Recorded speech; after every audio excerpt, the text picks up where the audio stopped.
Meu nome é Renato e o que vou narrar aqui aconteceu comigo há alguns anos, mas ainda está tão vívido em minha mente que parece ter ocorrido ontem. Era o mês de setembro do ano de 2019 e eu estava no campus da faculdade onde cursava História. Aquela universidade sempre foi cercada de rumores estranhos, histórias de vultos, barulhos noturnos e, principalmente, de um antigo túmulo localizado dentro do jardim central. Diziam que ali estavam enterrados 2 homens que no passado foram figuras de grande importância para a fundação do local. Mas ninguém nunca soube explicar exatamente por que os corpos deles foram sepultados ali e não em um cemitério comum. Desde o primeiro semestre, eu já senti uma presença estranha quando passava perto desse túmulo. Era como se olhos invisíveis me observassem com atenção, e um arrepio inevitável percorria minha espinha cada vez que o vento noturno soprava naquele espaço. Naquela tarde, eu estava acompanhado do meu namorado, Caio.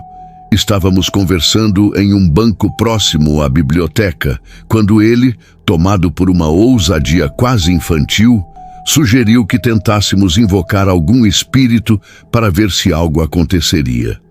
Eu sabia que aquilo era uma péssima ideia, mas a mistura de curiosidade, paixão e a vontade de protegê-lo me fizeram aceitar. Tirei da mochila o meu grimório, o livro das sombras que mantenho com anotações de rituais, símbolos e encantamentos.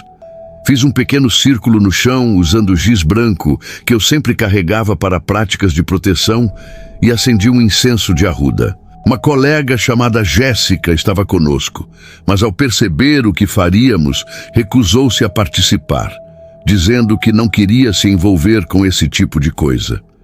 Então comecei a recitar um encantamento antigo escrito em hebraico arcaico. Palavras que eu havia estudado em traduções de grimórios antigos. Assim que pronunciei as primeiras frases, senti uma energia diferente se aproximar. Era como se algo estivesse me consumindo de dentro para fora. A partir desse ponto, eu mesmo não lembro de tudo, pois parece que perdi a consciência por alguns instantes. Quem me contou o que aconteceu foi Caio. Ele disse que meus olhos mudaram, que minha voz ficou mais grave e que algo riu dele de uma forma cruel, zombando de seu medo. A entidade falava sobre vingança e evitava dizer seu nome, desviando do assunto cada vez que era questionada. Minha pele ficou gelada como gelo e a temperatura do ar ao redor caiu bruscamente. Depois de algum tempo, aquilo que me possuía simplesmente se foi. Mas como se a própria natureza respondesse ao ritual, um enxame de formigas surgiu do nada e atacou Caio, cobrindo seus braços e pernas em questão de segundos. Ele gritou e começou a sacudi-las, até que elas sumiram tão rápido quanto apareceram. Ficamos atônitos, mas a tarde continuou. Mais tarde, quando a noite caiu, eu tinha uma prova para fazer. Me despedi de Caio e segui para meu bloco. O clima estava estranho, como se tudo tivesse ficado mais sensível. Fiz a prova e terminei por volta das 9 horas da noite. Antes de ir embora, decidi passar no banheiro. Assim que entrei, senti de novo aquela sensação de ser observado. Para tentar me acalmar, comecei a cantarolar baixinho um cântico de banimento que dizia: "Vou banindo pela terra e ar, vou banindo pelo fogo e mar." Repeti algumas vezes. De repente, vi um vulto passar rapidamente atrás de mim. Olhei para as cabines e percebi que estavam mergulhadas em completa escuridão. Algo impossível, já que havia apenas um interruptor para todo o banheiro. Assustado, saí correndo e fui em direção ao túmulo, onde sabia que encontraria alguns colegas. Ao chegar, encontrei meu melhor amigo Pedro e mais 2 colegas da sala. Comecei a sentir uma náusea forte, e quando olhei para o túmulo, percebi que formigas saíam em grande quantidade de dentro dele, como se a sepultura fosse um formigueiro. Então vi um homem de aparência estranha, com roupas antigas e um cigarro de palha entre os dedos, me observava parado na beira do túmulo. Sua expressão era fria, Seus olhos não piscavam e seu corpo parecia dissolver-se nas sombras.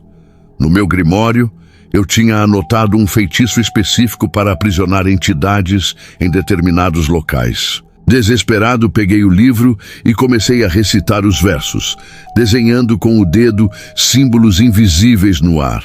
À medida que as palavras eram ditas, a figura pareceu recuar até desaparecer completamente. As formigas cessaram, o vento parou e o silêncio tomou conta do lugar. Naquele instante, eu sabia que o que havia despertado com o círculo feito mais cedo não era apenas uma brincadeira. Algo muito antigo e poderoso havia sido perturbado. A faculdade, com seu túmulo esquecido, havia se tornado palco de uma presença que talvez nunca mais fosse embora. No dia seguinte, segunda-feira, prometi a mim mesmo que faria algum ritual de purificação mais profundo, algo que selasse o local e encerrasse qualquer conexão com aquele mundo. Porque aprendi de maneira dolorosa que não se deve provocar o invisível apenas por curiosidade ou por um capricho. O outro lado não brinca. Ele responde, e sua resposta raramente é suave. Por isso, deixo esse relato como um aviso. Nunca se deve abrir portais sem conhecimento verdadeiro. Nunca se deve usar encantamentos antigos sem compreender suas consequências. Eu fui imprudente e por pouco não paguei um preço mais alto. Hoje, quando passo pelo jardim da faculdade, ainda sinto olhos invisíveis me observando. E sei que mesmo tendo expulsado aquela presença, algo ficou desperto para sempre. Meu nome é Helena, tenho 26 anos e sou engenheira civil. O que vou narrar agora não é invenção, nem fruto de imaginação fértil. São lembranças que carrego desde a infância, acontecimentos que me marcaram profundamente e que envolvem a vida e a morte de minha avó materna, uma mulher misteriosa chamada Benedita. Sei que algumas pessoas irão duvidar, outras irão interpretar à sua maneira, mas garanto que tudo o que relato aqui é absolutamente verdadeiro, mesmo que soe inacreditável. Minha avó era uma figura peculiar no bairro onde morávamos, numa pequena cidade do interior de Minas Gerais. Todos a conheciam como a Benzedeira da Colina, mas havia quem a chamasse de Bruxa Branca. Isso porque, segundo os moradores, ela tinha o dom de curar doenças, de afastar males e até de realizar milagres que ninguém sabia explicar. Muitos a viam como santa, outros a viam com desconfiança, mas todos a respeitavam. Ela vivia em uma casa simples, rodeada por árvores frutíferas, e mantinha nos fundos uma espécie de casinha de ervas, onde passava horas preparando remédios caseiros, ungüentos e chás em um caldeirão de ferro gigantesco. A idade de minha avó era um enigma. Nem mesmo minha mãe sabia ao certo quantos anos ela tinha. Às vezes, parecia ser mais velha que qualquer outra pessoa do bairro, mas sua vitalidade contrariava qualquer cálculo. Caminhava firme, tinha uma voz forte e nunca se deixava abater por doenças. Era como se o tempo não tivesse o mesmo efeito sobre ela. Eu era muito apegada à minha avó. Desde criança, passava longas tardes com ela naquela salinha cheia de cheiros estranhos e frascos misteriosos. Eu a observava mexendo suas ervas, murmurando palavras em um idioma que eu não compreendia, mas que soava antigo, pesado e ao mesmo tempo fascinante. Quando completei 14 anos, aconteceu algo que jamais esquecerei. Minha avó me chamou para perto dela numa tarde serena e disse, com a calma de quem anuncia uma verdade incontestável: Helena, um dia este dom que carrego será seu. Você não precisa forçar. Não precisa temer. Quando chegar a hora, o dom virá até você e tudo fará sentido. Eu fiquei confusa, sem entender direito. Ri sem jeito, achando que ela estava apenas brincando. Mas ela me olhou com seriedade, sorriu levemente e acrescentou: Você ainda é muito jovem, mas quando menos esperar, compreenderá o que estou dizendo. Eu insisti em saber por que ela estava me dizendo aquelas coisas, já que parecia tão forte, tão cheia de vida. E foi aí que ela me olhou com uma expressão serena e me respondeu: minha querida, eu já vivi muitos e muitos anos. Já cumpri o que tinha que cumprir neste mundo. Em breve vou descansar. O mundo está mudando rápido e eu já não pertenço mais a esse tempo. Naquele momento pensei que ela estivesse ficando senil, mas não disse nada, apenas fiquei em silêncio, com o coração apertado. Poucos meses depois, em 22 de novembro de 2009, minha avó me chamou novamente para sua salinha de ervas. Ela estava sentada diante do caldeirão e, com um olhar penetrante, me disse: hoje é o último dia de sua avó neste mundo. Mas antes de partir, quero lhe contar algo. Eu possuo um grimório. Ele é seu por direito, mas não vou lhe entregar diretamente. Você o encontrará sozinha quando chegar o momento certo. Eu nunca tinha ouvido falar em grimório até então. Perguntei o que era, mas ela apenas sorriu sem dar maiores detalhes. Saí daquela salinha confusa e poucas horas depois, por volta do final da tarde, ela partiu. Assim, simplesmente. Não adoeceu, não sofreu. Apenas deitou-se e deixou de respirar. A causa da morte nunca foi explicada. Os médicos disseram que os órgãos estavam perfeitos. Os vizinhos mais antigos afirmaram que ela escolheu o próprio dia para morrer. Alguns diziam que era uma santa que decidiu descansar. Outros murmuravam que, como bruxa, apenas havia entrado em sono profundo. Eu não sabia o que pensar. Sofri muito. Chorei como nunca. Por muito tempo, não consegui pensar em nada além da dor da perda. Acabei me esquecendo das palavras sobre o tal grimório, mas minha curiosidade sempre foi maior que o medo. Dias depois, entrei escondida na salinha de ervas. Meus pais tinham proibido terminantemente que eu fosse até lá, mas eu não resisti. Revirei prateleiras, abri gavetas, olhei por todos os cantos. Não encontrei nada de diferente. Quando estava prestes a sair, ouvi um sussurro. Era baixo, quase inaudível, mas real. Meu coração disparou. Corri assustada e fui me esconder na cozinha, onde minha mãe me encontrou pálida e sem fôlego. Disfarcei, disse que não era nada. Mesmo com medo, a curiosidade falou mais alto. Dias depois, voltei à salinha. Dessa vez, algo estava diferente. Ao lado do caldeirão, repousava um livro enorme, que com certeza não estava lá antes. Aproximei-me com o coração acelerado. Era o grimório de minha avó. O livro tinha capa de couro escurecido, pesado, com marcas do tempo. Não havia título na frente, apenas símbolos gravados que eu não compreendia. Tremendo, levei o livro para meu quarto e o escondi debaixo do colchão. Por anos, não tive coragem de abri-lo. Somente quando completei 22 anos tomei coragem. Lembro-me bem da noite em que decidi abrir aquele grimório. Esperava que, ao abri-lo, algo mágico acontecesse, que uma luz surgisse, que uma criatura saísse dali, ou que ao menos uma sensação extraordinária me envolvesse. Mas não, o que saiu foi apenas poeira antiga. Apesar da decepção inicial, comecei a folhear. As páginas eram amareladas, escritas à mão, com letras tortas, mas legíveis. Descobri que ali estava registrada toda a vida de minha avó. Havia relatos de milagres, de curas, de coisas assustadoras que ela presenciou. Também havia instruções de magias com ervas, orações em idiomas estranhos e, sobretudo, a verdadeira história das bruxas. Entre os muitos relatos, um me marcou profundamente. Estava datado de 12 de fevereiro de 1951. Minha avó descreveu que, naquela tarde chuvosa, ouviu o galope de cavalo se aproximando. Sentiu medo, achou que fosse assombração. Então, escutou batidas fortes em sua porta. 1, 2, 3 vezes. Ela perguntou em voz alta o que queriam, mas não obteve resposta. Novamente 3 batidas, até que uma voz masculina, desesperada, pediu ajuda. Senhora, disseram que a senhora é uma santa. Meu filho está morrendo. Por favor, nos ajude.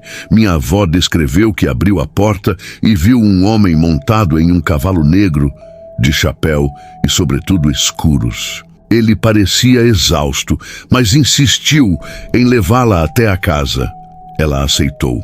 Na casa humilde, encontrou uma jovem desesperada ao lado de um menino extremamente debilitado, quase sem vida. Minha avó retirou de sua bolsa um frasco com uma poção de ervas e pingou 3 gotas entre os lábios do menino. Logo ele fechou os olhos. A mãe entrou em pânico, achando que minha avó havia envenenado a criança. Mas minha avó a acalmou e pediu paciência. Então, fez uma oração em um idioma estranho, posicionando as mãos sobre a testa e o peito do garoto. Aos poucos, a cor voltou ao rosto dele. O menino começou a respirar melhor, até recuperar parte das forças. A mãe chorava, agradecendo, chamando minha avó de santa. Foi nesse momento que minha avó perguntou pelo homem que havia ido buscá-la. A moça, surpresa, disse que não havia homem nenhum. Ela nunca tivera marido. Criara o filho sozinha desde que o pai dela falecera alguns meses antes.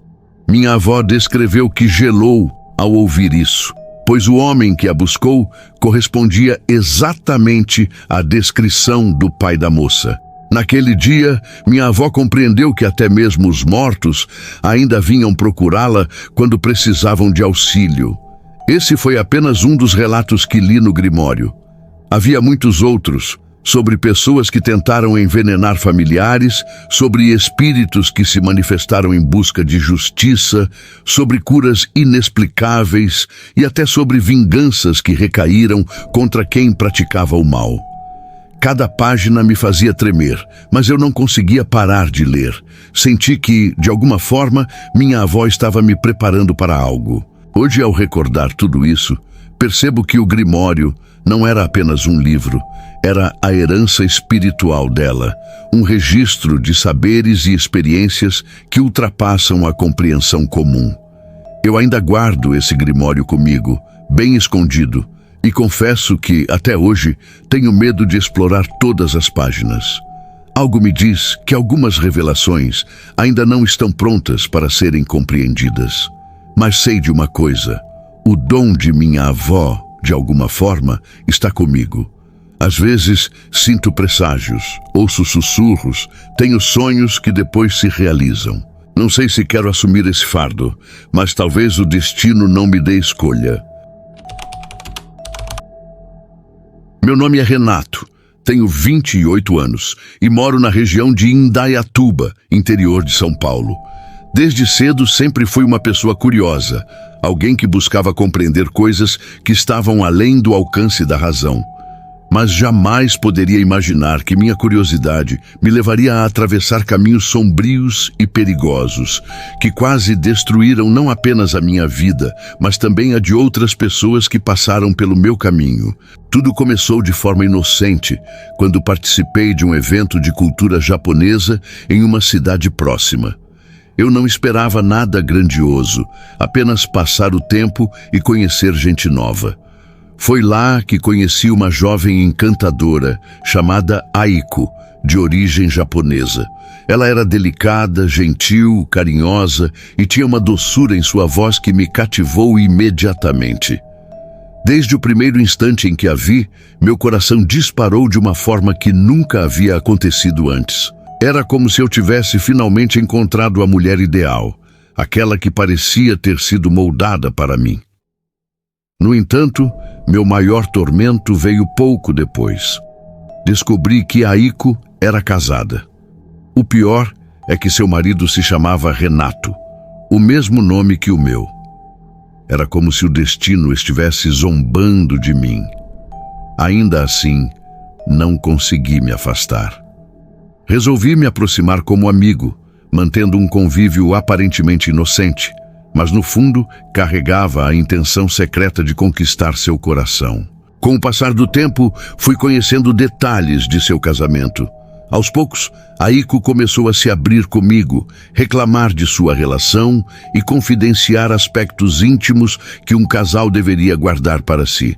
Ela dizia que seu marido era distante, que não a satisfazia e que muitas vezes tinha dúvidas se havia se casado apenas para conquistar o direito de viajar ao Japão.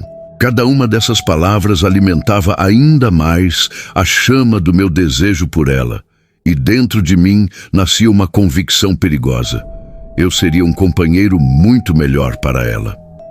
Na mesma época em que isso acontecia, conheci uma moça chamada Camila, que morava na capital paulista. Camila era diferente, misteriosa e parecia conhecer assuntos que iam além do comum. Minha irmã já havia me falado de certas práticas envolvendo magia, mas sempre me alertara para manter distância disso. Camila, por outro lado, me introduziu nesse universo de maneira sutil, mostrando pequenos rituais, livros antigos e principalmente a existência de algo que me fascinou: o Grimório. Esse Grimório era, segundo ela, um livro capaz de carregar o destino de uma pessoa. O que fosse escrito ali tinha o poder de se manifestar no mundo real. No início, achei que fosse apenas uma fantasia, algo como o famoso caderno da morte de histórias japonesas, no qual bastava escrever o nome de alguém para decidir seu fim. Mas quanto mais me envolvia, mais acreditava que havia algo de verdadeiro naquele objeto. O livro chegou até mim por intermédio de um amigo de Camila, um rapaz estranho, de olhar pesado, que mais tarde descobri estar profundamente envolvido com práticas de magia negra. Contra todos os conselhos de minha irmã, aceitei o Grimório. Fiz uma consagração simples, guiado por instruções que me foram passadas, e decidi colocar sua força à prova. As primeiras palavras que escrevi naquele livro foram dedicadas a separar Aiko de seu marido. Eu queria que aquele casamento chegasse ao fim, que ela se libertasse dele para que pudesse finalmente estar ao meu lado. No fundo, eu me convencia de que estava fazendo algo justo, pois acreditava que ela era infeliz e merecia alguém melhor. Mas, na verdade, eu estava sendo guiado apenas pelo egoísmo e pela cobiça. Meses se passaram e, para minha surpresa, o que parecia impossível começou a acontecer.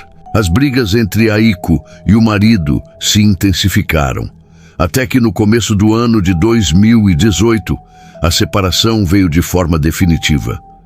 Lembro-me da sensação que tive quando soube da notícia.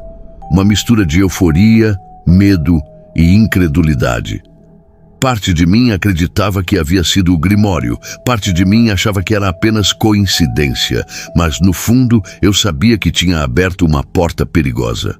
Apesar de ter alcançado meu objetivo, o destino não me favoreceu como eu esperava. Eu e Aiko não ficamos juntos. Pelo contrário, nossa amizade começou a se desgastar. Eu, ela e Camila acabamos nos desentendendo em uma briga feia, e as duas colocaram a culpa em mim por coisas que elas mesmas haviam iniciado.